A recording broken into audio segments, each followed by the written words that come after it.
Your Credit Matters segment today being brought to you by creditsanitizer.com. You have a credit report, it is wrong, or at least 79% of them are. And I'm still waiting because I've looked at credit reports since 1983. I'm trying to find one of the 21% that's not, but they're all wrong. What does credit mix mean? So we're going to talk about that. Credit mix determines 10% of your FICO score.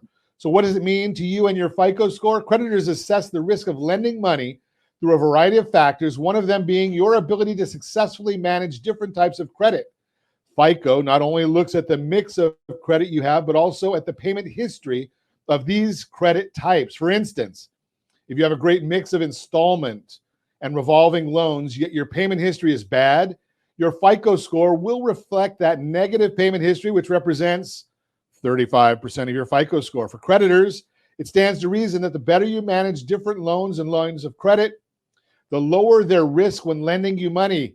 Again, since the credit mix is only 10% of your FICO score, it most likely won't determine whether or not you obtain credit from lenders. However, if you're striving to bring your FICO score to the highest level it can be, your credit mix can be a part. Figuring out your credit mix. Okay, so good credit mix can help your credit score. Does that mean you should start applying for all types of credit lines you don't currently have? No. First and foremost, two things happen when you apply for multiple new credit lines within a short period of time. Number one, creditors check your credit. That's a hard inquiry, which typically lowers your credit score. Not a lot, but it does stay on your report for 2 years, or it could potentially if you don't know what you're doing. Number two, if a creditor sees you've opened an inordinate amount of new credit accounts within a small time frame, it could indicate to them that you're experiencing financial distress, whether true or not.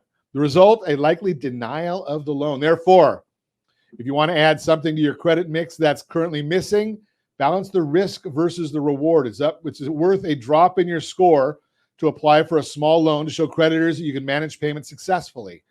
With credit mix being such a small percentage of your credit score, the answer is probably not.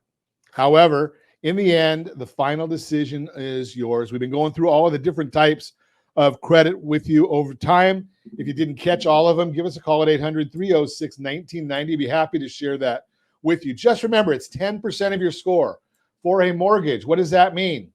Well, mortgages, the score ranges from 350 to 850 if it is a legitimate FICO score and not a FICO score, which that is what Credit Karma, Credit Sesame, those are FICO scores. They're not FICO scores. So 350 to 850, 10% is 50 points, right? The difference between 350 and 850 is 500 points.